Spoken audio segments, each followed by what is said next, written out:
All right, let's go a little bit deeper inside the Texans. A pleasure to be joined here in studio by our Texans insider for ClickToHouston.com, Aaron Wilson, and longtime AP sports writer Christy Reekin. We got a lot to talk about, Yang. After this one today that went down at NRG Stadium, we've all seen a lot of games over the years. This has to rank pretty high, franchise history-wise, as one of the best games out there. Epic performance, and you think about how they did it in the clutch, in an unusual manner, too, to have a emergency kicker in Dare Ogunbowale, and then to have C.J. Stroud have this record-setting performance for a rookie, 470 yards, 5 touchdown passes, and pretty much called his shot that he was going to lead them down, and he got it done. Christy, you've seen a few of these before, and we were just talking before the taping, too. This is one of the best, and a rookie leads the way here. I mean, a minute left, down, you have to score a touchdown. You have a rookie quarterback. I mean, I haven't seen all the games. I didn't cover the first season, but I'll say from the ones I've seen, like, that was the best performance I've ever seen by the Houston Texans. I grew up in Houston, so I've seen most of the Houston Texans games. I haven't seen a performance like that from any quarterback, and for the Texans to have the win with the way they did, coming back, 46 seconds left, 2 timeouts, and for C.J. Stroud, right, you look at all the injuries they suffered, it was a really weird game that we kind of has been overshadowed by C.J. Stroud's performance, but for him to get it done, 2 timeouts left to lead the team down the field, and the performance that he had with Tank Dell, a special performance and a record-setting performance for C.J. Stroud. Yeah, Chancellor's right. There's so much working against C.J. Stroud at times that sometimes gets overlooked because of how well he plays. You had no kicker. You had no kicker. You had a running back playing kicker. You had a receiving core that most of the rest of the NFL is not all that impressed with. Noah Brown and Tank Dell is a rookie, and people are asking whether or not Nico Collins can be a number one. Dalton Schultz, the Cowboys didn't want him anymore. He signed here in Houston. All those guys went out and absolutely had monster performances with C.J. Stroud. Tank Dell gets the game-winning touchdown catch again. He is a rookie. That offensive line is still not as healthy as it could be. He's working with a center starting for the first time this week, and again, a running back kicker, and still managed to get it done. Well, let's talk about the final drive and the takeaway. That was amazing. It went, 6 plays, 75 yards. It only took the Texans 40 seconds to get the job done. And again, you got a rookie leading the way, making play after play. Chrissy, we'll start with you. On that drive, he was 5 for 5. He needed to make throws, and he made all of them. And I think he just told us, he was like, he had no doubt that they were going to score there. Like, it wasn't even a question. And that's what you've got to love about him. He's a rookie, but he doesn't have any of those first-year jitters. He doesn't get rattled. Like everyone says, oh, you can rattle a rookie quarterback. Not this rookie quarterback, because he showed more poise than most people that have been in the league 10 years on that drive. Right, and Tank Dell said that he had every bit of confidence that it needs the game-winning touchdown. He got the football to him. In the end zone, you think about what CJ is doing. This is epic in terms of historic and everything that you could think of for a quarterback. And everything in that last drive really encompassed his ability to understand spacing, his ability to find the open receiver, and to not waste time. We've seen a lot of quarterbacks over the years not be as good at clock management as CJ Stroud. Only 22 years old. It's hard to believe that he's that young. The 2 phrases that we heard post-game was, he's special and he's a dog. And it's funny looking back at C.J. Stroud's performance overall. The first half, I actually thought it was C.J. Stroud's worst half of football he had all season long. He was making he wasn't connecting most of his throws that we've seen him make consistently. He was holding the ball longer than usual. He was kind of choppy in the pocket. Then the second half comes out and he looked like prime Peyton Totally Manning. different. Like, and we've never seen that really from a Texans quarterback wearing a Houston Texans uniform before, besides maybe, the last quarterback who was pretty good. But C.J. Stroud, the Texans finally have a franchise QB. Yeah, you see some of the throws that he made. Everyone talks about the leadership and the pocket awareness, the way he ran the clock. Some of the throws he made in that second half, there are 2 that stand out for me. Precision, man. The deep ball to Tank Dell for the first touchdown, just where he places that ball, and then not the second touchdown to win the game, but the pass before that on the corner. That is a hard throw to hit that corner route, to go over that defender, hit Tank in stride. Tank, of course, makes the great catch, toe tap, gets out, and the fact he gets out of bounds, you have the time, you can settle, you can make the throw that he needed to make for the touchdown.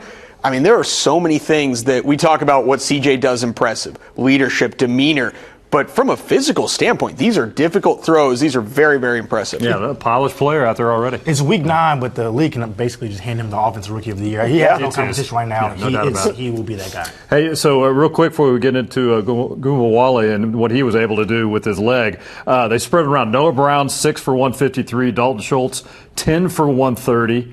11 targets. Tank Dell, 11 targets, 114 yards. I mean, he was spreading it around. These guys, it was definitely Stroud making some great throws. But these receivers stepped up as well.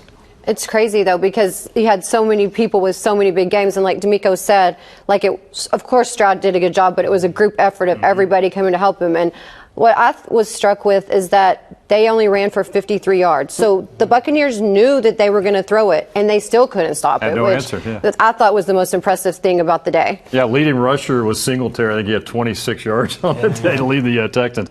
All right, let's talk now about the kicking situation. Kaimi Fairbairn, of course, went out with the quad injury at halftime. Then all of a sudden, everybody started freaking out at NRG when you saw Ogumawale warming up right before the start of the second half. Like, all right, we're having a little kicking change. We have to. And the guy steps up. I mean, what a great storyline out of this one today. Right, and the backstory, he's a former soccer player growing up in Milwaukee, and he was the emergency kicker. Last year, he kind of raised his hand and said, hey, to Frank Ross, the special teams coordinator, I can do it. I can kick. He once made a 45-yard field goal at Wisconsin in practice. But to do this in an NFL game with the rush and not having practiced much, he just kicks around a soccer ball to get ready for this. And it's interesting to hear from his teammates. They said they have every confidence in him because he's always kicking around a soccer ball, that he would be able to get it done. Very impressive. And they're going to have to probably get a new kicker ready for this next game. Kaimi Fairbairn, MRI on Monday, and there's some concern that he could miss multiple games. Randy, you called it a kicking situation. I might call it a kicking controversy. Maybe Kaimi Fairbairn should be very concerned about his job later on. But so he booted a 29-yard field goal. In all seriousness, though, the Houston Texans, they won by 2 points. So that field goal was a big difference in the ball game. So for Dare to step up the way that he did, and of course you saw the reaction from Frank Ross. He was absolutely fired up. A big-time play from Dare, who, that's what it's about, stepping up and helping out your team. How can you contribute? And who would have thought he would have done it on special teams in the way that the Houston Texans ultimately needed that field goal? All right, so now they move forward. We've got about 3 minutes left here. How do you build off of this now? All of a sudden, you're a 4-4 football team. You've got a lot of momentum going into what's going to be a tough environment in Cincinnati next weekend. But hey, this was a big win for many reasons today. Now you got a chance to build off of that. Yeah, talking to Laramie Tunsil, he said for sure they can win a lot of football games, and he's very confident because of Stroud, but the mental resolve, the toughness, the leadership of D'Amico Ryans. And, Laramie's someone that's a low-key guy. Everybody knows his personality. He's not a guy that's prone to bold statements, and he's just very confident in C.J. Stroud that he can take them a long way. Chrissy, you've covered this team for a long time. You've seen all the coaches come through, and they've had some good ones at times.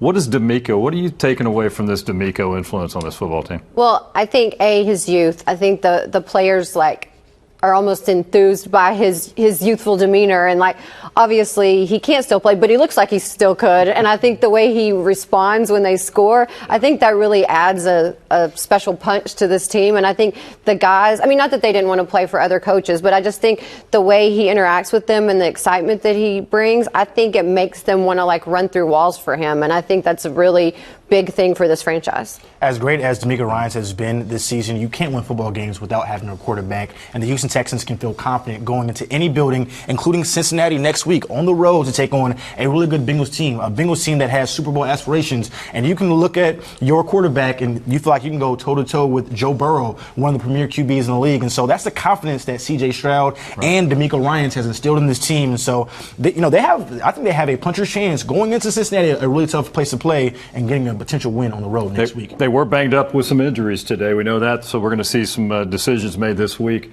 What do you think going into Cincinnati, just the energy level, the momentum they've got now? Well, it's a tough game. Cincinnati's incredibly talented on so many levels of the field, but we have seen a game where the Texans went in a hostile road environment against a top quarterback, or at least Trevor Lawrence is supposed to be a top quarterback, and they dominated that game throughout because Jacksonville made a bunch of mistakes. Cincinnati is not a team that is going to be flawless. You can get them into mistakes. C.J. Stroud can make winning plays.